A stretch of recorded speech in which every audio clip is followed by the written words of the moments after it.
Biomolecules आपके organic chemistry का एक बहुत इंपॉर्टेंट चैप्टर है, जिससे कि सवाल हर साल एक या दो पूछा ही जाता है, जेईई मेन में भी और जेईई एडवांस में भी।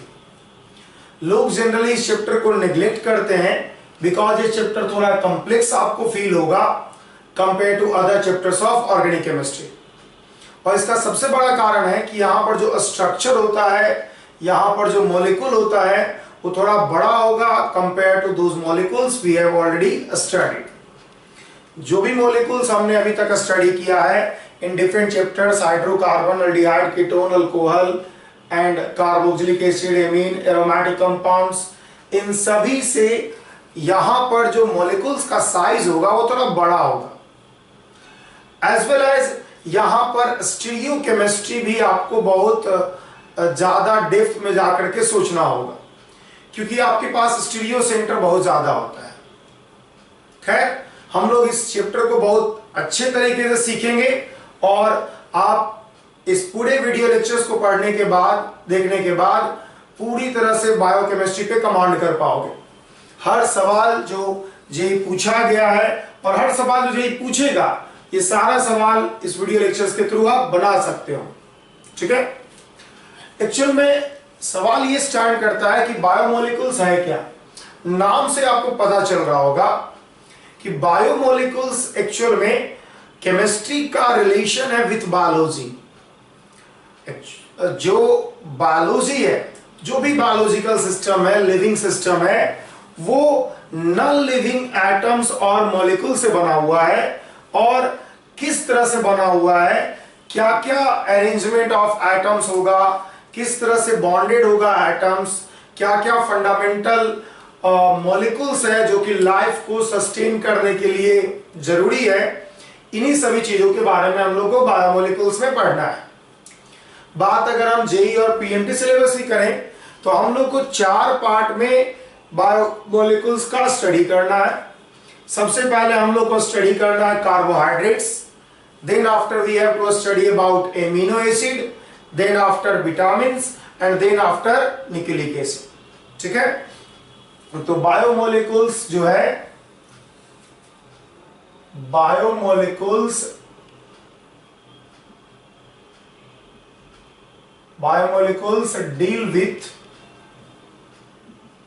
deal with molecules responsible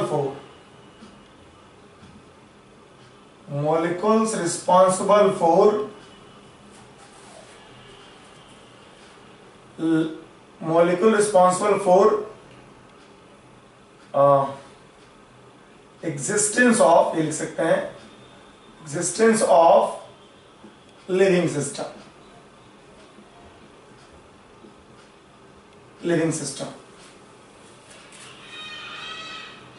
we have to mainly study about, हम लोग को स्टडी करना है, we have to mainly study about following types of biomolecules.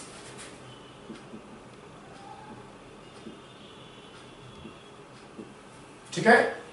सबसे पहले हम लोग को स्टडी करना है कार्बोहाइड्रेट्स।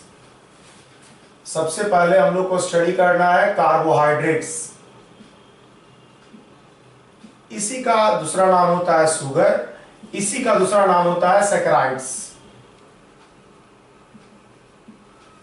कार्बोहाइड्रेट, शुगर, सैकराइड्स एक ही चीज का नाम है। दूसरा होगा एमिनो एसिड्स, इसी को आप पॉली एमिनो एसिड्स के रूप में ही पढ़ोगे। और पॉली एमिनो एसिड्स को ही हम लोग बोलते हैं पेप्टाइड, पॉलीपेप्टाइड, या लार्जर मॉलिक्यूल हो जाने के बाद इसी का नाम है प्रोटीन्स। ठीक है। Third one about which we have to study is vitamin, and fourth one we have to study about nucleic acid. इसमें कि हम लोग डीएनए और आरएनए के बारे में स्टडी करेंगे। तो ये 4 पार्ट है जो हम लोग को बायोमोलिकुल्स में स्टडी करना है। हम लोग बारी बारी से सारे पार्ट्स को डिटेल में स्टडी करना शुरू करेंगे। तो सबसे पहले हम लोग कार्बोहाइड्रेट्स का स्टडी आज करने जा रहे हैं और आज के बाद अगले कुछ क्लासेस तक हम लोग कार्बोहाइड्रेट्स का ही स्टडी करेंगे। ठीक है, तो देखिए हम लोग कार्बोहाइड्रेट्स का स्टडी करने शुरू करने जा रहे हैं।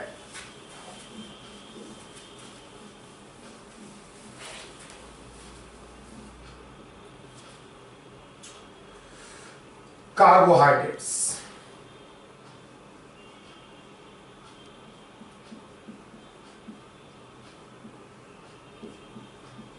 शुगर या सैकराइड्स।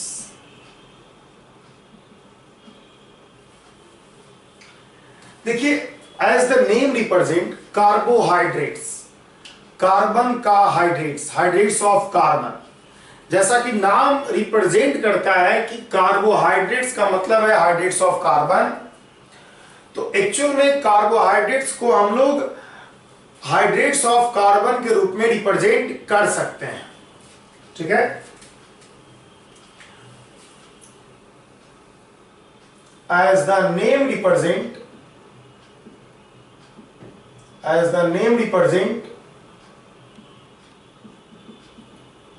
carbohydrates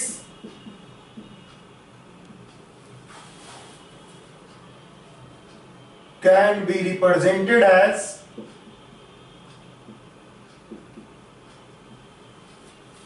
CxH2O का होल y, मतलब hydrates of carbon,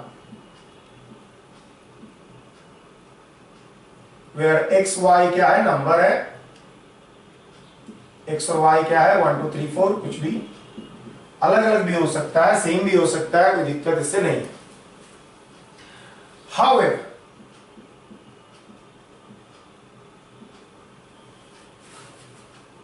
there are some exception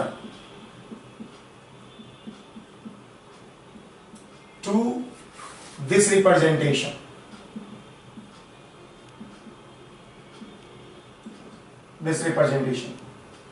जैसे कि आपको है रमनोज, इसका की फॉर्मूला होता है C6H12O5। इस कार्बोहाइड्रेट्स को आप इस तरीके से रिप्रेजेंट नहीं कर सकते हो जैसा कि आपको दिख रहा होगा। C6H2O का होल 5 नहीं लिख सकते हैं हम, उसमें ये सेट नहीं करेगा। However, इस बात को भी गौर करना है, however, most of the carbohydrates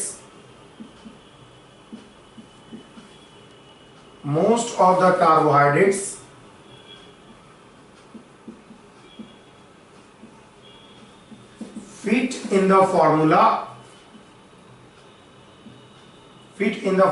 CxH2O का होल y। हालांकि अधिकतर कार्बोहाइड्रेट्स जो है वो CxH2O का होल y जो आपका मोलिकुलर फॉर्मूला लिखा हुआ है, हाइड्रेट्स ऑफ कार्बन लिखा हुआ, उसमें फिट हो जाता है। ठीक है, अब गौर ये कीजिए कि हमने ये कहा कि मोस्ट ऑफ द कार्बोहाइड्रेट्स को हम इस तरीके से रिप्रेजेंट कर सकते हैं, कुछ एक्सेप्शन है, जैसे कि हमने रमनोज बताया, C6H12O5 इसका फॉर्मूला होता है, जो कि इस फॉर्मूले के अंतर्गत नहीं आ पाए। एक और बात गौर करने लायक है कि हमने ये कहा कि मोस्ट ऑफ द कार्बोहाइड्रेट्स को फॉर्मूला ये होगा, लेकिन इसका मतलब ये बिल्कुल नहीं है कि हर फॉर्मूला, हर मोलिक्यूल जिसका कि मोलिकुलर फॉर्मूला इस तरह से रिप्रेजेंट किया जा सके वो कार्बोहाइड्रेट्स ही हो। But it is important to note that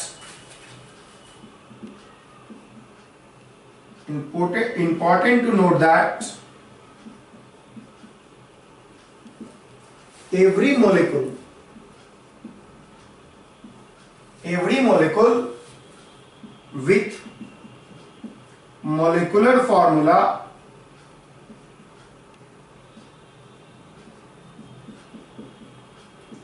H2O Y is not regarded as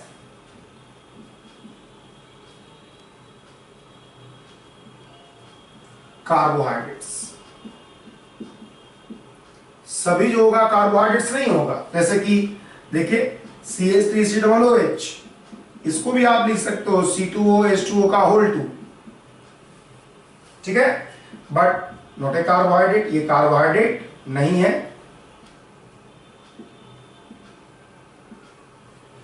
ठीक है। आप अगर लिखते हो H2C OH और OH, तो आप इसको लिख देखोगे SCH2O का होल 2, नॉट ए कार्बोहाइड्रेट। तो इस बात को आपको ये समझना होगा कि ऐसा बिल्कुल नहीं है कि हर molecular formula with this molecular formula will be carbohydrates. Point ये है कि हम लोग मोस्ट ऑफ द कार्बोहाइड्रेट्स को इस फॉर्मूला से लिख सकते हैं, लेकिन हर molecule with molecular formula this one will be not carbohydrate, ठीक है। तो hence most of the carbohydrates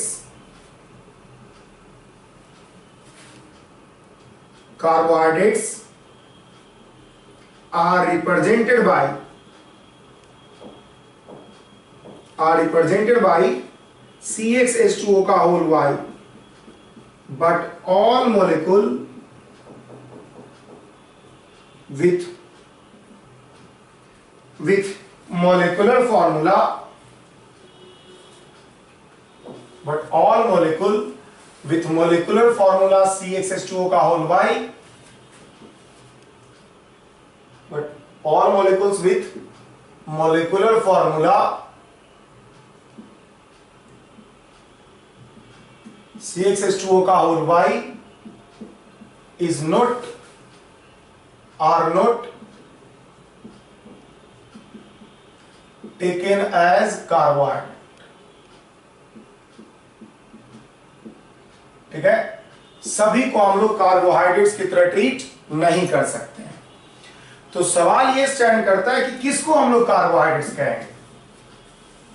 तो एक्चुअल में कार्बोहाइड्रेट्स उस तरह के मॉलिक्यूल को कहा जाता है, कार्बोहाइड्रेट्स उस तरह के मॉलिक्यूल को कहा जाता है जो one carbonyl compound, one carbonyl group रखते हुए, वन कीटो और अल्डिहाइड ग्रुप रखते हुए अदर सभी कार्बन पर एक OH ग्रुप, एक हाइड्रोक्सी ग्रुप रखे, मतलब polyhydroxy group, such that one carbon must be carbonyl in the molecule and all other carbon must have one hydroxy group present on it, is known as carbohydrates, ठीक है। तो actual में carbohydrates का definition होगा ये कि actually carbohydrates are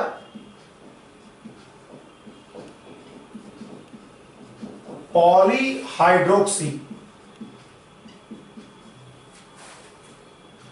aldehyde और ketone, aldehyde और कीटोन। एक बात और गौर कर लीजिए कि हमेशा ऑप्टिकली एक्टिव होगा। जो पॉलीहाइड्रोक्सी जो होना चाहिए वो ऑप्टिकली एक्टिव होना चाहिए, पॉलीहाइड्रोक्सी अल्डिहाइड और ketone, such that each carbon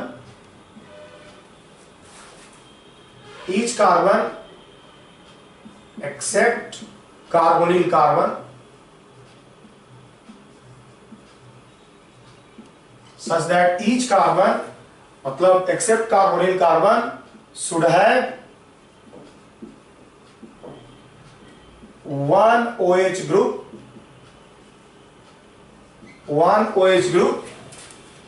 present in there। गौर करने वाली बात यही है कि हर आपके पास जो कार्बन है उसके पास एक OH रहना चाहिए, ना एक से ज्यादा ना एक से कम, तभी वो कार्बोहाइड्रेट्स होगा, वरना कार्बोहाइड्रेट्स नहीं कहलाएगा। जैसे फॉर एग्जांपल में आपके पास है CH डबल बॉन्ड O और CH2OH। अगर आपको कहा जाए ये कार्बोहाइड्रेट्स है, देखिए आप रखोगे C और 2 और आपके पास देखोगे H2O का होल 2 आ रहा है, लेकिन ये कार्बोहाइड्रेट नहीं कहलाएगा बिकॉज ये ऑप्टिकली एक्टिव नहीं है। ऑप्टिकली एक्टिव नहीं होने के कारण ये कार्बोहाइड्रेट्स नहीं होगा। देखिए ऑप्टिकली एक्टिवनेस जो है ये दर्शा रहा है कि कम से कम 3 कार्बन तो होना ही चाहिए। अगर आप इसको लिखोगे C3H2O का होल 3, तो ये अगर कार्बोहाइड्रेट्स की बात करें तो ये कार्बोहाइड्रेट्स है, ये कार्बोहाइड्रेट्स नहीं था, ये कार्बोहाइड्रेट्स नहीं था। क्यों नहीं था? बिकॉज इसमें ऑप्टिकली एक्टिव सेंटर नहीं है, ऑप्टिकली एक्टिव भी होना जरूरी है। अगर आप CH डबल बॉन्ड O रखते हो, उसके बाद CH रखते हो, CH2 और फिर CH OH और OH रखते हो, ठीक है। अब अगर हम बात करें इस फॉर्मूला को हम चाहें तो C4H2O का O4 लिख सकते हैं, लेकिन ये कार्बोहाइड्रेट नहीं होगा क्योंकि कार्बोनिल के बगल में हर कार्बन पे, यहां पे नहीं है हाइड्रोक्सी ग्रुप और यहां पे दो हाइड्रोक्सी ग्रुप है, मतलब ये भी क्या है आपका नहीं है कार्बोहाइड्रेट्स। अगर हम ये करें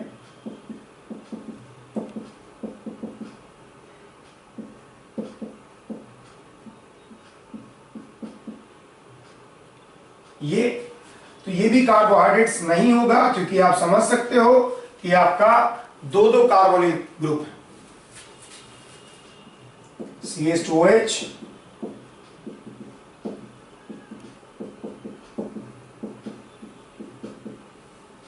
ये कार्बोहाइड्रेट्स है बिकॉज इसके पास देख सकते हो कि एक कार्बोनिल पोजीशन है और बाकी अदर जगह जो है आपके पास हाइड्रोक्सी ग्रुप है हर जगह, और साथ साथ ऑप्टिकली एक्टिव भी है। बात अगर हम इसका करें तो ये जो होगा नहीं होगा कार्बोहाइड्रेट्स बिकॉज ऑप्टिकली एक्टिव ये नहीं है। CH double bond O, CHOH, CHOH, CHOH और CH2OH ये कार्बोहाइड्रेट्स होगा। आप इसको फॉर्मूला में भी देखोगे सेट करके हो जाएगा सेट, ये भी फॉर्मूला में सेट हो जाएगा, मतलब C3H2O का होल 3, लेकिन ये कार्बोहाइड्रेट्स नहीं होगा। इसमें 1 2 3 4 5 C5H2O का होल 5 आएगा, लेकिन कार्बोहाइड्रेट्स ये कार्बोहाइड्रेट्स है। CH2OH, C double bond O, CHOH, CHOH और फिर CH2OH ये भी कार्बोहाइड्रेट्स होगा क्योंकि ये मॉलिक्यूलर फॉर्मूला में फिट हो रहा है and all other criteria of carbohydrates को सेटिस्फाई कर रहा है। तो आप समझ सकते हो कि कार्बोहाइड्रेट्स आप किस मॉलिक्यूल को कहोगे। पॉइंट सिंपल है कि पॉलीहाइड्रोक्सी एल्डिहाइड और कीटोन होना चाहिए, ऑप्टिकली एक्टिव होना चाहिए। मतलब ऑप्टिकली एक्टिव होने का मतलब है कि एल्डिहाइड वाले के केस में कम से कम 3 कार्बन और कीटोन वाले केस में कम से कम 4 कार्बन। पॉलीहाइड्रोक्सी एल्डिहाइड कीटोन होना चाहिए optically active such that each carbon except carbonyl carbon should have 1 OH group present in it. हर कार्बन एक्सेप्ट कार्बोनिल कार्बन पर एकक OH ग्रुप प्रेजेंट रहना चाहिए, न एक से ज्यादा न एक से कम। ऐसा नहीं हो सकता है एक जगह 2 कर दें, एक जगह 1 में नहीं कर दें और उसको कार्बोहाइड्रेट्स कह सकते हैं। कार्बोहाइड्रेट्स तभी होगा जब पॉलीहाइड्रोक्सी ग्रुप इस तरह से प्रेजेंट हो कि हर कार्बन पर एकक OH ग्रुप हो, कहीं ना कहीं एक ऑप्टिकली एक्टिव सेंटर बन जाए और एक कार्बोनिल पोजीशन है, ठीक है। तो कार्बोहाइड्रेट्स का डिफिनीशन आप समझ गए होंगे, कार्बोहाइड्रेट्स होता क्या है।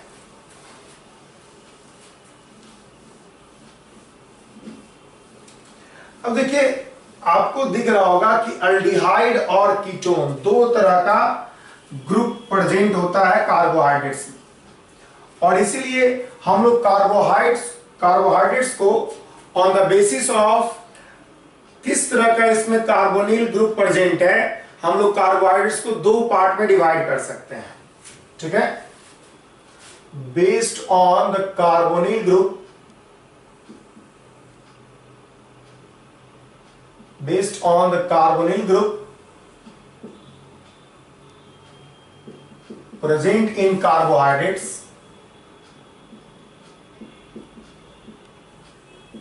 based on carbonyl group present in carbohydrates, there are two types of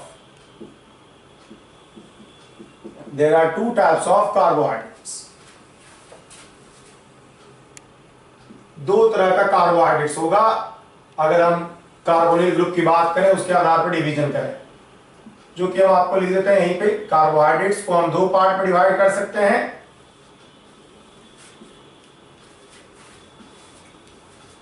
एक पार्ट होगा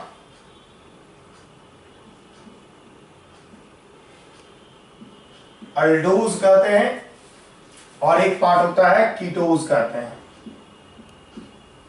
ठीक है, ये क्या करता है, कंटेन अल्डिहाइड ग्रुप, ये अल्डिहाइड ग्रुप कंटेन करेगा, और ये क्या होगा, कंटेन कीटोन ग्रुप।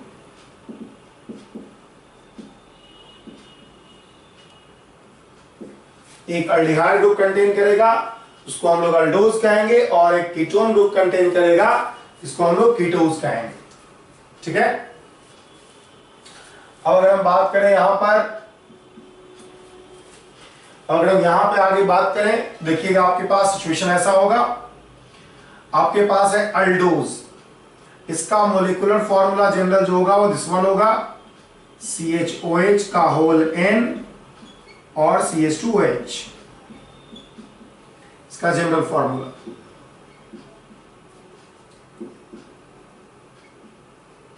जहां पर N का वैल्यू 1 2 3 4 इस तरह से होगा। यहां पर CH2OH, C double bond O, CHOH का होल N और फिर CH2OH। यहां भी N का वैल्यू 1 2 3 4 होगा। ठीक है, जैसा कि आप देख सकते हो कि इसमें 3 कार्बन से शुरुआत हो जाएगा, उसमें 4 कार्बन। अगर हम वैल्यू ऑफ N लिख रहे हैं और उसके बाद इसका नाम लिख रहे हैं और इधर इसका नाम लिख रहे हैं, N का वैल्यू दोनों में रख करके हम नाम लिखते जा रहे हैं कि क्या नाम होगा। अगर आप N का वैल्यू रखते हो 1 तो आपके पास 3 कार्बन हो जाएगा, इसका नाम हो जाएगा अल्डोट्राइओज। अगर आप यहां पर रखते हो तो सबसे मिनिमम होता है इसमें 4, तो हो जाएगा कीटो टेट्रोज। अगर हम इनका वैल्यू 2 रखते हैं तो इसका नाम हो जाएगा अल्डो टेट्रोज और यहां पे नाम हो जाएगा कीटो पेंटोज।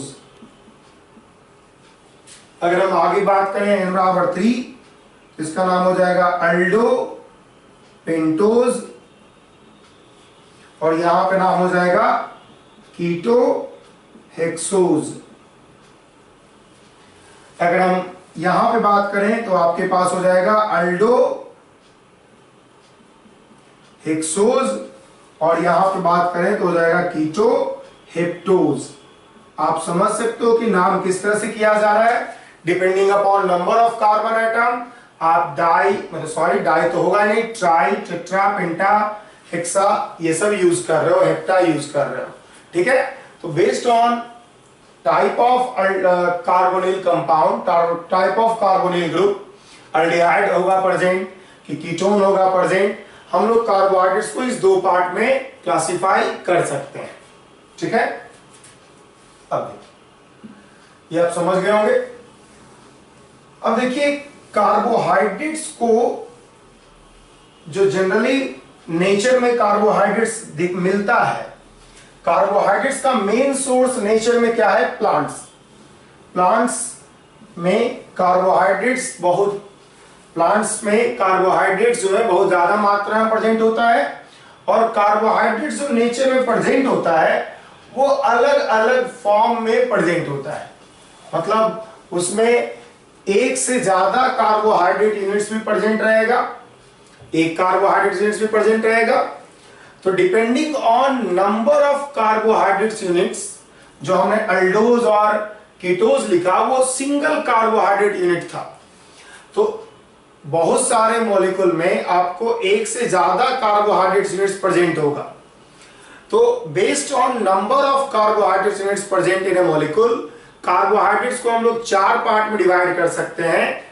कहीं कहीं आप डिवीजन 3 टाइप में देखोगे, कहीं कहीं 4 टाइप में देखोगे, तो ज्यादा दिक्कत नहीं है, ज्यादा कंफ्यूजन की बात नहीं है यहां पे। तो अगला डिवीजन हम लोग कर रहे हैं बेस्ड ऑन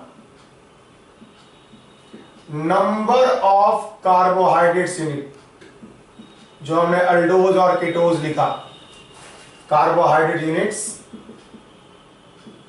ठीक है। सैकराइड्स, सैकराइड्स या शुगर जो भी कहो, are divided in 4 parts. 4 parts, 3 parts, NCERT 3 parts को डील करता है, तो कोई दिक्कत नहीं है, हम कर सकते हैं 4 पार्ट्स में, 3 पार्ट्स में, ठीक है। हम लिखते हैं मोनोसैकराइड्स,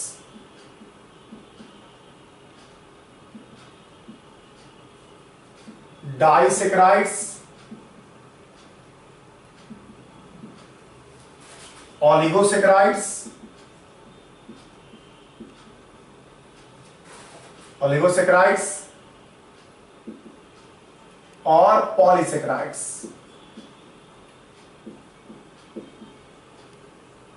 और पॉलीसैकराइड्स, ये 4 क्लासिफिकेशन है जो हम लोग बारी बारी से सबके बारे में पढ़ेंगे।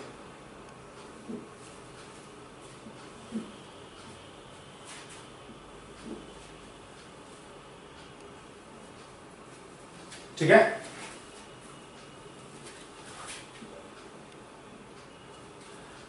इधर देखिए हम प्रॉपर्टीज लिखते हैं कि प्रॉपर्टीज क्या क्या होगा।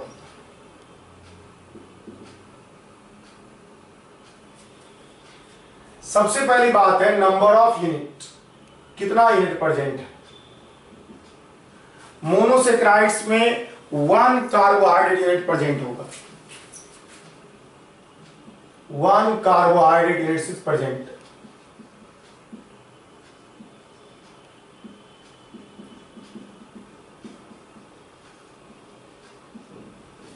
इसमें क्या होगा, 2 कार्बोहाइड्रेट यूनिट्स आर प्रेजेंट।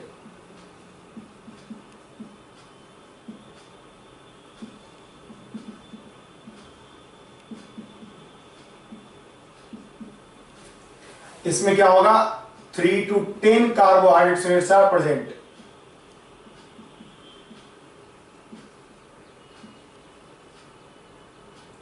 कहीं कहीं आप देखोगे डाइसैकराइड्स और ओलिगोसैकराइड्स को एक साथ कर दिया जाता है और 2 to 10 कार्बोहाइड्रेट यूनिट के बारे में लिखा जाता है।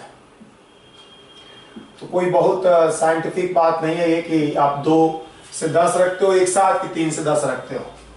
और यहां पे क्या होगा, more than 10 carbohydrate units are present.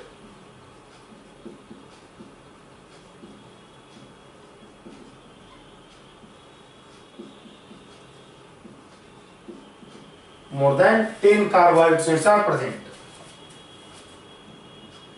पहला। दूसरा देखिए, जो इसमें सिंगल कार्बोहाइड्रेट यूनिट प्रेजेंट है, तो इसको हम लोग फर्दर ब्रेक करके और सिंपलर कार्बोहाइड्रेट्स नहीं ऑब्टेन कर सकते हैं, ठीक है। Can't be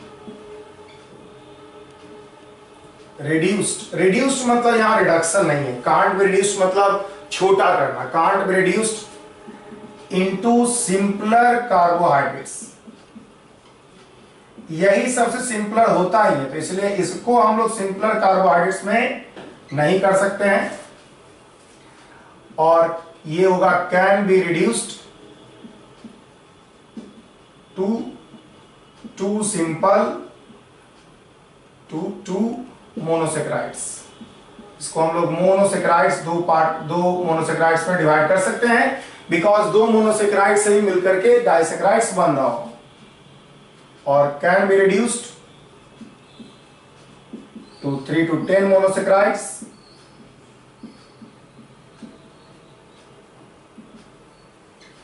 or can be reduced to greater than 10 monosaccharides, जिससे बना है उसको आप तोड़ सकते हो, अलग अलग कर सकते हो, ठीक है।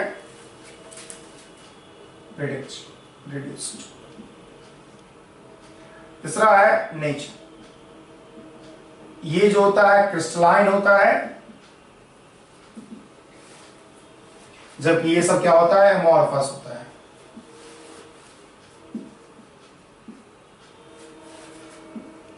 एमोर्फस, जनरली एमोर्फस होता है, ये बात गौर कीजिएगा। मतलब कुछ एक्सेप्शन आ सकता है इन सब में, एमोर्फस जनरल, ठीक है। चौथा सॉल्युबिलिटी, ये क्या होता है, वाटर सोलुबल होता है, ये भी वाटर सोलुबल होता है, ये इनसोलुबल होता है, और ये जो है इनसोलुबल होता है। पॉलीसेक्राइड्स जो होगा इनसोलुबल होगा वाटर में। अगर हम पांचवा केस लिखें, ठीक है, तो एग्जाम्पल की बात अगर करते हैं हम, तो एग्जाम्पल होगा ग्लूकोज, फ्रक्टोज, इसका एग्जाम्पल होगा सुक्रोज, माल्टोज, इसका एग्जाम्पल होगा सेलुलोज, स्टार्च, गम, ये सब जो होगा इसका एग्जाम्पल होगा। ओलिगोसेक्राइड्स का एग्जाम्पल आप लिख सकते हो एमाइलोज टाइप का, ठीक है। तो ये जो है आपका डिवीजन है सेक्राइड्स का on the basis of number of carbohydrate units present in saccharides, ठीक है। हम बता दें, एक और बात जान लीजिए, पॉलीसेक्राइड्स जो होता है वो स्वीट नेचर का नहीं होता है, और इसीलिए पॉलीसेक्राइड्स को जनरली नॉन शुगर भी कहा जाता है। पॉलीसेक्राइड स्वीट नहीं होता है, इसके कारण से उसको नॉन शुगर भी कहा जाता है, ठीक है।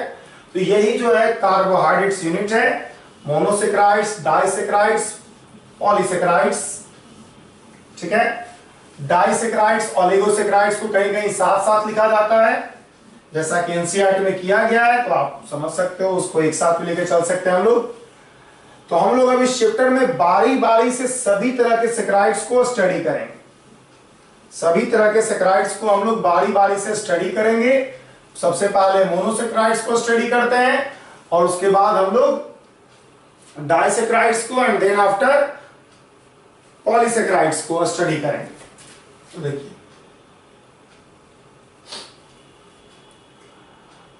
Study of monosaccharides.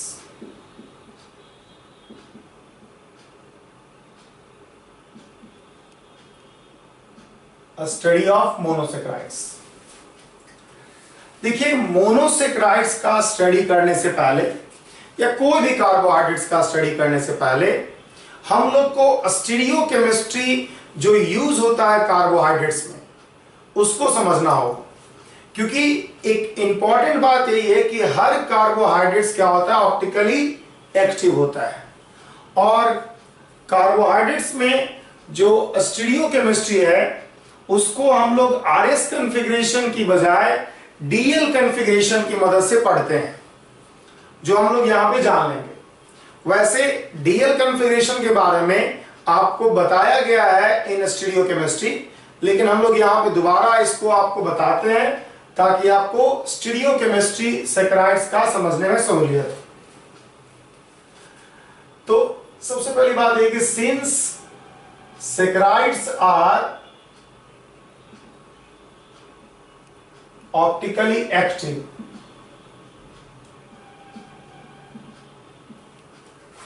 and hence we have to first study the stereochemistry involved in saccharides. Stereochemistry जो सेक्राइड्स में इन्वॉल्व होगा उसके बारे में सबसे पहले पढ़ना होगा। एक्चुअली इन कार्बोहाइड्रेट्स या सैकराइड्स जो भी कहो, carbohydrates DL configuration is used. DL configuration is used in place of RS configuration.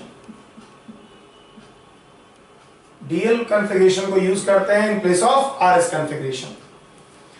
और for DL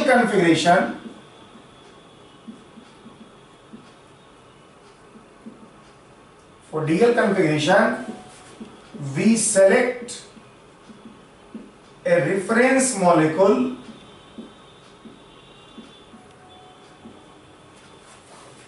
गिल्सरल्डिहाइड। हम लोग एक रेफरेंस मॉलिक्यूल गिल्सरल्डिहाइड को डीएल कॉन्फ़िगरेशन के लिए एक रेफरेंस मॉलिक्यूल की तरह सिलेक्ट करते हैं। R configured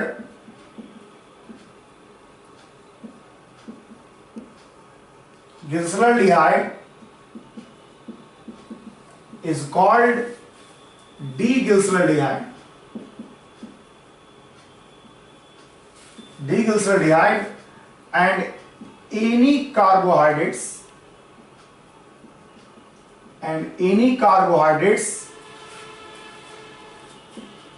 which is formed from D-glyceraldehyde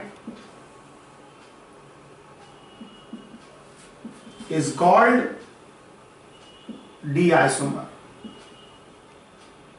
D carbohydrates लिखते हैं हम सिंपली, क्योंकि कार्बोहाइड्रेट्स की हम लोग बात कर रहे हैं अभी यहाँ पे।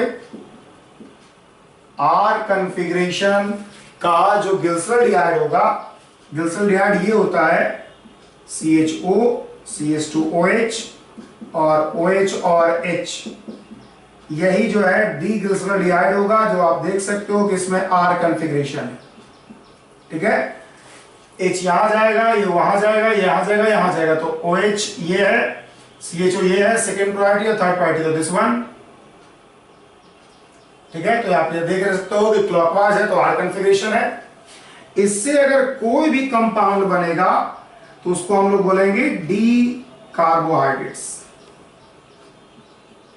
अगर आप इससे कोई भी कार्बोहाइड्रेट्स का फॉर्मेशन करते हो तो उसको हम लोग डी कार्बोहाइड्रेट्स कहेंगे। ठीक है, जहां पर ये आपको बता दें डी गिल्सरल्डिहाइड डेक्स्ट्रोडेट्री होता है, जबकि डी कार्बोहाइड्रेट्स हो सकता है, डेक्स्ट्रो और लेवो दोनों हो सकता है। इस बात को गौर कीजिएगा, ये जो है डेक्स्ट्रोरोटेट्री है, जबकि ये जो है डेक्स्ट्रो और लेवो रोटेटरी होगा, which should be determined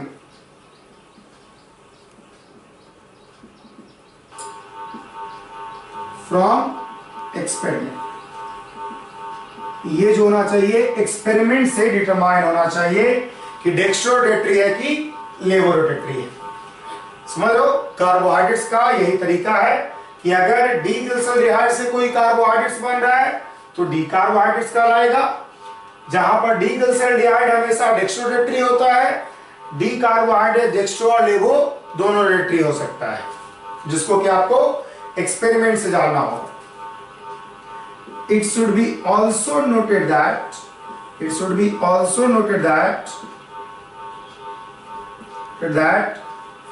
deconfiguration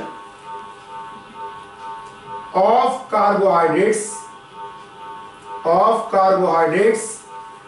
is determined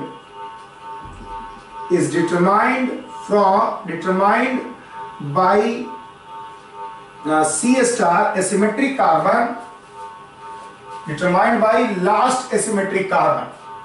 जो लास्ट एसिमेट्रिक कार्बन होगा उसके आधार पे आप डी कॉन्फ़िगरेशन और एल कॉन्फ़िगरेशन डिसाइड करोगे। ठीक है, side determined by configuration at configuration at last asymmetric carbon। आपको D configuration last asymmetric configuration पे अप्लाई करना होगा, ठीक है। सिमिलरली हम लोग लिख सकते हैं, सिमिलरली जो होगा हम लोग इसी में चेंज कर सकते हैं कि अगर आपके पास, सिमिलरली हम इसी में चेंज कर सकते हैं, अगर आपके पास एस कन्फिगर्ड गिल्सरल्डिहाइड है तो इसको हम लोग एल गिल्सरल्डिहाइड कहेंगे, and any carbohydrates which is formed from L glyceraldehyde is called L carbohydrates. अगर हम एल की बात करें तो एल ये हो जाएगा, ये आपका एल गिल्सरल्डिहाइड है, ये डेक्स्ट्रो की बजाय लेवोरोटेटरी होता है, और इससे जो कार्बोहाइड्रेट्स बनेगा उसको हम लोग एल कार्बोहाइड्रेट्स कहेंगे। और डेक्स्ट्रो और लेवोरोटेटरी क्या होगा ये डिपेंड करेगा एक्सपेरिमेंट से डिटरमाइन करना पड़ेगा। Also it should be noted that L configuration on carbohydrate is determined by configuration at last asymmetric carbon. तो इन दोनों सेम चीज है, सेम हम इसमें चेंज करके आपको समझा दिए। तो एक्चुअली आपको ये समझ में आ रहा होगा, actually DL configuration on carbohydrates in carbohydrate is determined by DL configuration in carbohydrate is determined by configuration at last asymmetric center. Configuration at last asymmetric center.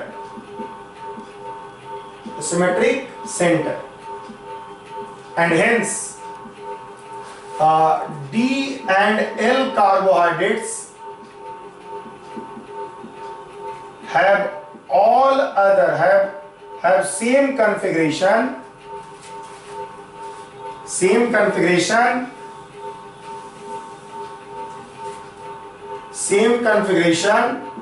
at all asymmetric center, at all other asymmetric center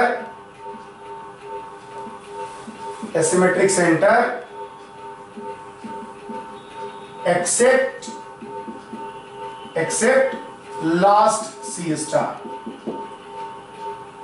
So D and L carbohydrates are ईपीमर। D and L carbohydrates होता है ईपीमर होता है, which are those diastereomers, उस तरह का diastereomers होता है ये सब, which differ in configuration only at one asymmetric center.